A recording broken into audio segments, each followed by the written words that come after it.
こんにちは、あやはれです。今日は便秘解消効果を実感した6つの食材と3つの習慣を紹介します。私はダイエット以前は週に一度お通じがあればいい方というぐらい極度な便秘症でした。ダイエットを機に意識的に腸内環境を整えた結果、長年の悩みだった便秘を解消することができました。私が考える便秘解消することで得られるダイエット視点でのメリットは大きく3つあります。まず1つ目に、溜め込んでいた老廃物分の体重が減ることです。これを聞くと、ダイエットは脂肪を燃焼するものであって、お通じで出た数百グラムは痩せたとは言わないという方もいるかもしれませんが、私はダイエット当初はまず体重という目に見える結果が欲しかったので、老廃物を溜め込んだ重たいお腹から解放され、数百グラム減ることも一つのいいモチベーションになりました。特に私の場合、極度な便秘症だったので、日常的にパンパンに張っていたお腹が見て変化がわかるぐらいスッキリしたのも嬉しかったです。ただし、便秘解消するために無理に出そうとするのはやめてください。私は20代前半に無理に出そうとした結果、切れ字になり、トイレに行くたびに激痛が走るというかなり辛い経験をしました。腸内環境が整った結果、自然なお通じがあることが重要なので、絶対に踏ん張って出さないようにしてください。2つ目に、腸内環境が整うと腸の動きが活発になり代謝が上がることです。腸がすべてという本に、スーパーフードも腸が詰まっていたら奇跡は起こせないという言葉があります。せっかくダイエットに効果的な食材をとっても、肝心の消化と吸収を行う腸が詰まった状態では期待する効果を発揮できていない可能性があります。まずは腸の詰まりを解消し、食べたものをしっかり消化吸収できる状態にする。私たちは運動で体を動かすことと同じように、内臓を動かすことでもエネルギーを消費します。私の場合も腸が整い、腸が消化吸収を活発に行えるようになった結果、代謝が上がり痩せやすい体になったのではと考えています。3つ目に、腸内環境が整うと精神が安定することです。腸は第二の脳と呼ばれるくらい、腸が私たちの精神面に与える影響は大きいと言われています。前回の動画でお話しした日光を浴びることで脳内に分泌されるセロトニンは 90% 以上が腸内で作られると言われています。セロトニンはストレスを軽減したり、ポジティブな感情を湧き起こしてくれるので、できるだけ前向きな気持ちで過ごしたいダイエット中は特にこのセロトニンの効果が重要だと考えています。今日は様々な食材を試した私が選ぶ比較的即効性があった食材を6つ、そして便秘解消に効果的だった習慣を3つ紹介します。何か一つでも参考になると嬉しいです。初めて動画を見てくださる方に簡単に自己紹介をさせてください。以前から動画を見てくださっている方は概要欄からスキップしてください。私は2年前の4月にダイエットを始め、運動なしで2ヶ月で10キロ減量しました。現在も体重をキープしています。私はもともと運動嫌いで、何度も運動するダイエットに挑戦しては挫折を繰り返していました。しかし今回、思い切って運動をやめて食事だけに集中するダイエットを行った結果、短期間で10キロ減量しました。今日は私の腸活に関する動画のため、私が2ヶ月で10キロ痩せた食事法についてはこちらの動画を参考にしてください。最も即効性があり、ダイエット当初の私に効果絶大だったのがココナッツオイルです。毎朝コーヒーに大さじ1約 15g のココナッツオイルを入れて飲んでいました。効果が出すぎてお腹を下すこともあるという情報もあったので、最初は 5g から始めました。しかしなかなか私は効果が実感できなかったので 15g に増やして2日ほど継続したところ、その翌日の朝に気持ちのいいお通じがあり、そこから毎日継続すると必ず朝同じ時間帯にお通じがあるようになりました。ココナッツオイルが硬くなった便を柔らかくし、さらに便を出すための潤滑油になってくれたのではと考えています。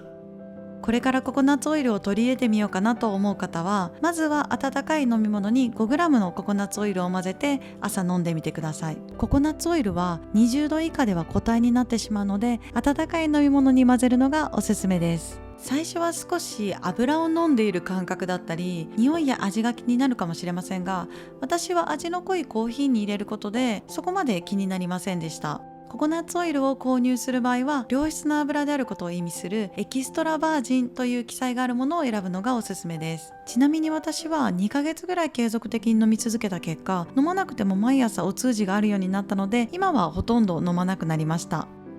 いざという時のお守りという感じで家に常備しています。次に即効性を感じたのはもち麦でした。もち麦には白米の約20倍の食物繊維が含まれており、特に水溶性食物繊維という水に溶けて便を柔らかくする食物繊維が豊富に含まれています。私はもち麦 100% で炊飯器で炊いて 100g ずつ冷凍保存しています。朝食もしくは昼食にもち麦スープを食べることが多く、最近はもち麦を食べるとスイッチが入るのか、食べた数時間後には気持ちのいいお通じがあります。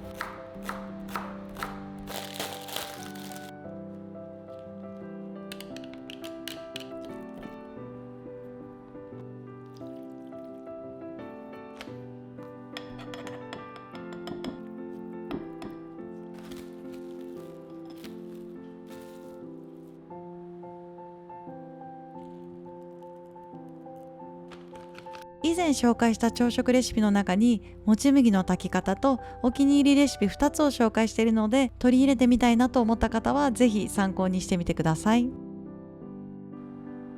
キノコ類は低カロリーで食物繊維が豊富なためダイエットに最適な食材です。キノコ類の中でもえのき茸が最も効果を実感しました。えのき茸は味に癖がなくシャキシャキとした食感で食べ応えがあるので、私は炒め物や煮物何でも入れて食べています。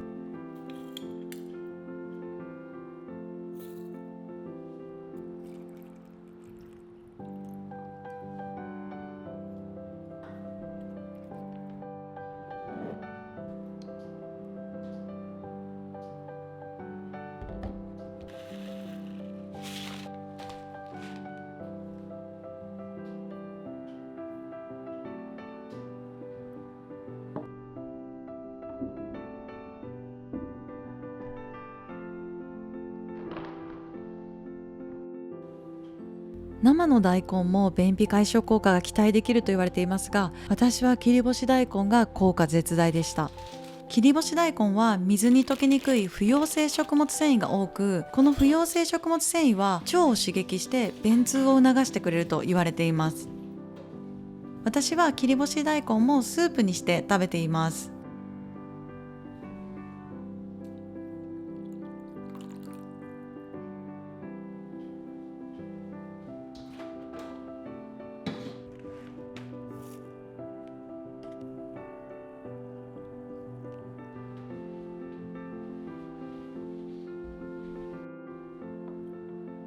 安くて手軽で毎日継続しやすいわかめもおすすめです。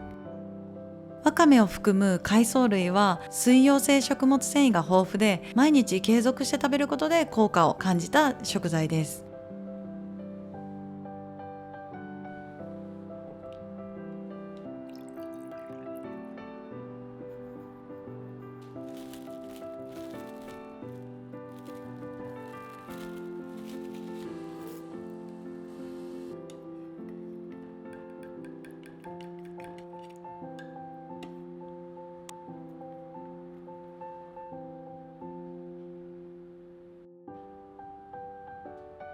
キウイは食物繊維、ビタミンが豊富なフルーツで、夏の朝によく食べています。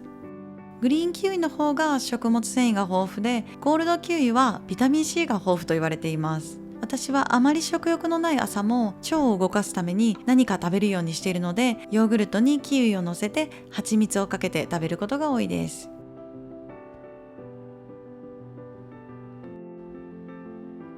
ダイエット以前は朝食をとる習慣がなかったのですが、ダイエットを成功させるためには朝食をしっかりとることが重要と知り、毎朝食べるようになりました。これが腸内環境を整えるのにも効果的で、朝食をとると内臓が動き出すので腸に刺激を与えてくれ、毎朝決まった時間にお通じがあるようになりました。朝食をとる習慣がない人は毎朝少しでもいいので、内臓を動かすために何か食べるようにしてみてください。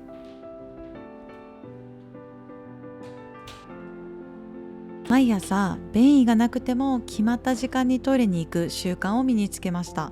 ダイエット以前の私は水分摂取量も極端に少なかったので、今考えるとトイレに行く回数がとても少なかったと思います。最初の頃は当然トイレに行っても出ないのですが、定期的にトイレに行く習慣をつけておくと自然にトイレの回数が増えていき、食材の効果も相まって決まった時間にお通じがあるようになりました。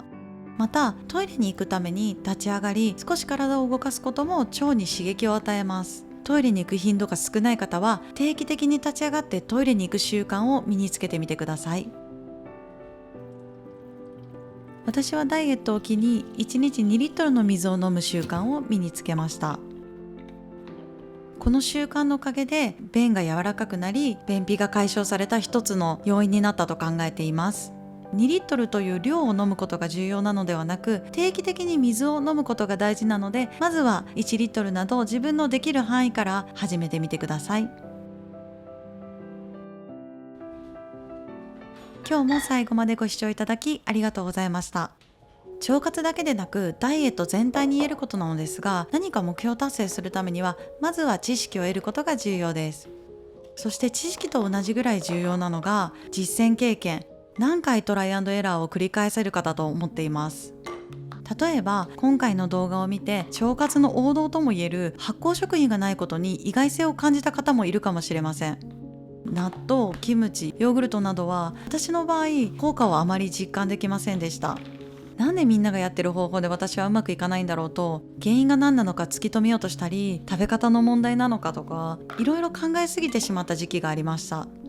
でも今振り返って思うのは、頭で考えすぎるよりも自分を使った人体実験を繰り返す方がはるかに効率的だったと思います。